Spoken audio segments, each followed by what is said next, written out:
C भनेको सचेतन प्रयत्न हो। हामीले सुरुवात गर्ने।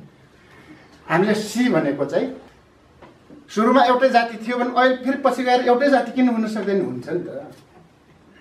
सुरुमा एउटै जाति थियो, पछि पनि एउटै जाति हुन्छ। बिचमा जाति त मान्छेले राखेको राज्य सत्ताले बनाइदिएको पेसाको आधारमा के आधारमा चाहिँ तल्लोमाथि बनाएर बनियो। बिचमा चाहिँ राखिएको नाम नै हुने नि सबै। यसलाई हटाउन सकिन्छ, सचेतन प्रयत्न गरियो भने सकिन्छ। तर हामी प्रयासै गरेनौँ भने त 1000 वर्षसम्म पनि उही रहिरहन्छ नि, दलित नै रहिरहन्छ, जनजाति नै रहिरहन्छ। यो कुरा होइन। वातावरण बनायो भने 25-50 होइन 100 वर्षभित्र 50 वर्षभित्र यो सब चाहिँ मेटाउन सकिन्छ। वर्षमा पिएचडी गर्यो भने 25 वर्षसम्म जाँदाखेरि एउटा जेनेरेसन आएको हुन्छ, त्यसको दिमागमा जातीय कुरो नै हुँदैन। अनि 50 वर्षसम्म जाने बेलामा पुरानो उब्रे क्रस भइसकेको हुन्छ। त्यो नयाँ चाहिँ पिँढी जससँग के त्यहाँ पुगिसकेका हुन्छ र त्यहाँ जाति भन्ने कुरा मेरो बाइ मेरो आमा त्यो भन्ने हुँदैन। त्यहाँ अब दुईटा अन्तर्जातीय उसको चाहिँ क्रस भयो भने त्योबाट जन्मिएको चिज त न बाहुन हुन्छ न मगर हुन्छ। के हो त्यसलाई के भन्ने? त्यो नस्लीय हिसाबले बिग्रियो नि त होइन। त्यो चाहिँ बिग्रियो के? त्यो न बाहुन रह्यो न चाहिँ मगर रह्यो होइन। दुईटा चिज क्रस भयो भने त्यो पुरानो न बाहुन रहन्छ न दुईटाको उसबाट आयो नि त। त्यो मगरै रहिरहेन, त्यो बाहुन पनि रहिरहँदैन कि। त्यसलाई नयाँ के भन्ने कुरा हो नि त। त्यही कारण नयाँ बनाउनु पर्छ। नयाँ बन्छ, त्यो नयाँ बनिसक्यो नि। तर हाम्रो कल्चर राज्य सत्ताले के बनाइदिएको भन्दाखेरि पुरुषवादी समाजमा पुरुषको थर माने बुढा भए अथवा मलाई थर बुढा भयो भने जुनसुकै थरको महिला ल्याए पनि अब जुनसुकै चाहे बाहुन ल्याउला चाहे छेत्री ल्याउला जन्मिएको बुढै हुनुपर्ने। मेरै भयो नि त्यो होइन, मेरो भयो कि त्यो चाहिँ बुढै रहँदै गयो। जुनसुकै थरको चाहिँ जुनसुकै जातिको महिला बिहा गरे पनि बुढाबाट त्यो बुढा नामबाटै रहँदै गयो कि त्यो चाहिँ। भनेपछि त्यो बुढाले फेर्न सकिँदैन त? सकिन्छ नि त, सकिन्छ कि त्यो मान्छेले राखेको कुरा। तर नस्ल बिगार्ने भनेको चुच्चेलाई थेप्चे बनाउने, थेप्चेले चुच्चे बनाउने कुरा हो। दुईटा क्रस भयो भने चुच्चो पनि घट्छ, थेप्चो पनि बढ्छ क्या होइन। चिम्से पनि चाहिँ अलिकति आँखा ठुलो हुन्छ होइन, अनि चाहिँ अलिक ठुलो आँखा भने अलिक सानो हुन्छ। त्यो त हुन्छ नि। त्यो चाहिँ नस्ल पनि बिग्रिन्छ, भट्किन्छ। किन भट्किँदैन? हामीले सचेतन प्रयत्न गरेर योलाई चाहिँ हामीले नस्लीय क्रस गरेर जाने खालको वातावरण, अझ सरले भन्नुभयो चित्र सरले वातावरण बनाउने कुरा एकदम सही छ। वातावरण बनायो भने 25-50 होइन 100 वर्षभित्र 50 वर्षभित्र यो सब चाहिँ मेटाउन सकिन्छ। हामीले चाहिँ जनवारी क्रान्ति सम्पन्न गऱ्यौँ, मानव उदाहरणको लागि क्रान्ति सम्पन्न गऱ्यौँ। नर्सरीबाट सुरु गऱ्यौँ। हाम्रो शिक्षा पद्धति नर्सरीबाट सुरु गऱ्यौँ। त्यहाँ कुनै चाहिँ जससँग चाहिँ जातीय विभेदका चाहिँ चिन्तनहरू छ त्यसलाई कानुनी हिसाबले नियमन गरेर होइन, त्यसलाई चाहिँ नियमन गरेर चाहिँ त्यो गर्न नपाउने भनेर जाने। तल चाहिँ त्यो वातावरण बनाइदिने हो भने त्यो भर्खर नर्सरीबाट आउँदै गरेका बच्चाहरूलाई एउटै टेबलमा पढाउँ, एउटै टेबलमा चाहिँ हामीले सँगै पढ्ने वातावरण चाहिँ गराइदियौँ भने तिनीहरूको बिचमा न बाहुन रहन्छ, न छेत्री रहन्छ, न कुनै दलित रहन्छ, केही पनि हुँदैन। त्यो ठुलो हुँदै जान्छन्, आफै लभ गर्छन्, आफै बिहा गर्छन्, तिनको दिमागमा केही त्यो नै हुँदैन कि।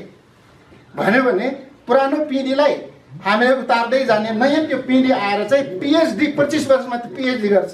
25 वर्षमा पिएचडी गर्यो भने 25 वर्षसम्म जाँदाखेरि एउटा जेनेरेसन आएको हुन्छ, त्यसको दिमागमा जातीय कुरो नै हुँदैन। अनि 50 वर्षसम्म जाने बेलामा पुरानो उब्रे क्रस भइसकेको हुन्छ। त्यो नयाँ चाहिँ पिँढी जससँग के त्यहाँ पुगिसकेका हुन्छ र त्यहाँ जाति भन्ने कुरा मेरो बाइ मेरो आमा त्यो भन्ने हुँदैन। त्यहाँ चाहिँ जातिको त्यो प्रश्न हट्दै जान्छ। 100 वर्ष जाने बेलामा सकिन्छ। यो हामीले सचेतन प्रयत्न गर्ने भनेको यहाँ सचेतन प्रयत्न गरियो भने सकिन्छ। तर हामी प्रयासै गरेनौँ भने त 1000 वर्षसम्म पनि उही रहिरहन्छ नि, दलित नै रहिरहन्छ, जनजाति नै रहिरहन्छ। यो कुरा होइन। त्यसो भएको हुनाले हामीले भन्ने गरेको के हो त? सचेतन प्रयत्न। सी भनेको सचेतन प्रयत्न हो। हामीले सुरुवात गर्ने। हामीले सी भनेको चाहिँ अर्थमा गर्दाखेरि त यहाँ तपाईँहरूसँग भन्यौँ समान जाति, एउटै मानव जाति बनाउने, यति हो। कम्युनिस्ट बनाउने भन्ने कुरा त पनि छोडिदिनुहोस्। अब सुरुमा एउटै जाति थियो भने अहिले फेरि पछि गएर एउटै जाति किन हुन सक्दैन? हुन्छ नि त। सुरुमा एउटै जाति थियो, पछि पनि एउटै जाति हुन्छ। बिचमा जाति त मान्छेले राखेको राज्य सत्ताले बनाइदिएको पेसाको आधारमा के आधारमा चाहिँ तल्लोमाथि बनाएर बनियो। बिचमा चाहिँ राखिएको नाम नै हुने नि सबै। यसलाई हटाउन सकिन्छ। अब घामले, पानीले, हावापानीले, खुवाइपियाइले अनि त्यो चाहिँ आफ्नो एक्टिभिटिजले मान्छे कोही गोरो भयो होला, कोही ठुलो भयो, कोही सानो भयो, सबै आफ्नो चाहिँ कड अनुसार हो। तर त्यो फेरि आफ्नो त्यो जाति रेखा उयो पनि छ, त्यहाँ नस्लीय पनि छ फेरि, होइन छ फेरि त्यहाँ पनि छ।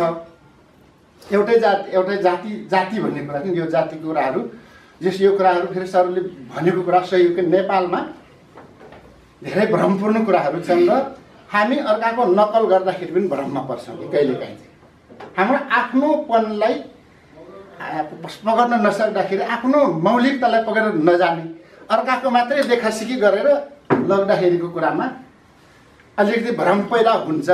अर्काको पनि लिने रेफरेन्समा हाम्रो के बनाउने, नेपालको सन्दर्भमा के बनाउने भन्नेबाट गयौँ भने विज्ञहरू, प्रबुद्ध वर्गहरू हामी यहाँ एक ठाउँमा पुग्यौँ भने सकिन्छ। यो फेरि जनजातिलाई के भन्ने भन्नुभयो साथी, मूलवासी भन्ने कि जनजाति भन्ने कि आदिवासी भन्ने कि नेपालमा केही विवादित कुराहरू छन्।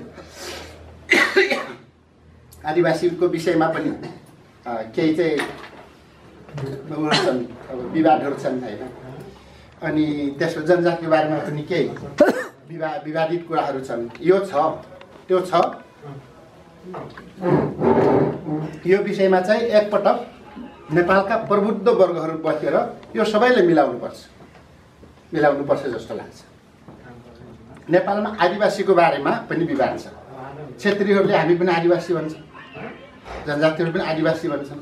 आदिवासी हुन् कि होइनन् सबै? कहिले चाहिँ क्षेत्री कहाँ चाहिँ आदिवासी हो भन्छन्, कहिले होइन।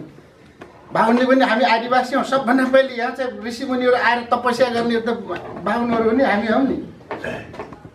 त्यो त हामीले चाहिँ के अरे बृहत् शब्दकोशमा त्यसको परिभाषा खोज्यो भने त्यो परिभाषाले बाहुनलाई पनि यहाँको आदिवासी भन्छ, क्षेत्रीलाई पनि यहीँको आदिवासी भन्छ कि। त्यहाँको परिभाषाले हेर्नु हो भने आदिवासी भन्ने ठाउँ छ के छ।